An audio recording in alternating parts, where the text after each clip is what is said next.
आपने घर पे जाके खोल के नहीं देखा? नहीं देखी थी तो तेरे को आ भी रही थी, तो तुम बता भी रही थी थोड़े बहुत, बाकी जिन्होंने नहीं देखी उनको आ भी नहीं रहा था। एक बार तो खोलना होता है ना? है ना? वापस क्या? नहीं, ये तुम्हें लगता है इतने सारे क्योंकि एग्जाम तुम्हारे पास में इसलिए। बाकी मैंने जिस किसी बैच के अंदर ये टॉपिक पढ़ाया होगा, उसमें मैंने दूसरे दिन बच्चों को कहा होगा भाई मैं तुमसे नहीं पूछूंगा, तुम में से जिसको याद हो आगे आगे सुना दो। मेरे हर क्लास का एक्सपीरियंस है, इतने सालों का एक्सपीरियंस है कि हर क्लास में 12-13 बच्चों ने सारी किताबें आगे खड़े होकर बोल दी। कोई सिंगल क्लास ऐसी नहीं जिसके अंदर का हो, पर कम से कम एक दिन पढ़ना होता है, घर पे जाके उसको वापस देखना होता है ना? कम से कम पन्ने तो पलटने होते हैं। आपने पन्ने ही नहीं पलटे, क्योंकि आपके ज्यादातर के दिमाग में था कल टेस्ट है वो पढ़ लेते हैं, है ना? हाथ अड़न छोड़ के पेट अड़ गया उसको नहीं हुए। पहले जो सामने पढ़ा होता है ना वो पढ़ना होता है। टेस्ट वाला तो इतने महीनों से पढ़ ही रहे थे, और अब भी यदि टेस्ट वाला पढ़ना पड़ रहा है तो इसका मतलब पहले नहीं पढ़े। बात तो दोनों वहीं आगे पड़ जाएगी। या आपको लगता है कि नहीं मैं ज्योग्राफी का रिवीजन कर लूं, तो जब ज्योग्राफी चल रही थी तब क्या किया था? स्टूडेंट सबसे बड़ी गलती यही करता है, जिस समय जो टॉपिक चल रहा होता है उसको वो मरी नहीं पढ़ना चाहता, उसके अलावा वो सारी बकवास करना चाहता है। ये होना ये चाहिए कि आज जो टॉपिक पढ़ा है आज वो याद किया जाए, बाकी बाढ़ में जाए, क्या होगा क्या नहीं होगा, क्योंकि आज उसके याद होने की संभावना सबसे अधिक है।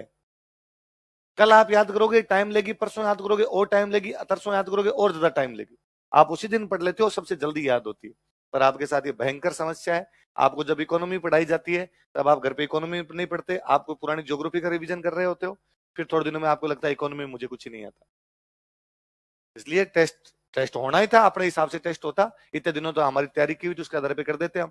पर ये टॉपिक तो कल का कल याद हो जाता। मैं लिख के देता हूं, इन कल वाले टॉपिक से 3 क्वेश्चन आएंगे, डायरेक्ट पेपर में आएंगे, इसमें नहीं, ये छोड़िए यहाँ आते हैं नहीं आते। यहाँ तो आते ही हैं। यहाँ तो यहाँ तो ऐसा कोई टॉपिक ही नहीं जिसका आपका 2 क्वेश्चन नहीं है। यहाँ तो जितने टॉपिक होते हैं उन सबके क्वेश्चन आते हैं। भाई हमारे यहाँ टेस्ट सीरीज का उद्देश्य एकमात्र ये होता है कि बच्चे रिवीजन कर ले, जो रिवीजन करके हैं सब में से एक क्वेश्चन पूछ लिया जाए। आरपीएससी का तो ऐसा कोई उद्देश्य नहीं होता, है ना? आरपीएससी राजा महाराजाओं की हिस्ट्री खा जाती है कि क्वेश्चन नहीं पूछती। यहाँ तो राजा महाराजाओं वाले क्वेश्चन भी पूछे ही होंगे आपसे, उधर उधर तो वो नहीं पूछ पाते। आरपीएससी उधर मिडिवल इंडियन हिस्ट्री खा जाती है, उधर वो क्वेश्चन नहीं पूछती। यहाँ तो मिडिवल इंडियन हिस्ट्री के भी क्वेश्चन पूछते हैं। तो हमारा तो उद्देश्य रहता है यार बच्चा याद करके आओ, सब कुछ रिवीजन करवाया जाए। पर कुछ टॉपिक ऐसे होते हैं जिनको आरपीएससी जानबूझ के भी नहीं खा पाती, उनके हर बार क्वेश्चन आते हैं। आप पुराना एक भी एग्जाम उठा के देकर मुझे बताइए उसमें चित्रकला और साहित्य का क्वेश्चन नहीं। चित्रकला, साहित्य, प्राचीन सभ्यताएं, ऐसे टॉपिक है जिनके हर बार क्वेश्चन है। सिंगल टाइम इधर से उधर नहीं हो रहा है उनके अंदर से। इसलिए मैं कल कह रहा था कि इनको वापस जाके देख लेना। और आप जिंदाबाद लोग हो, है ना?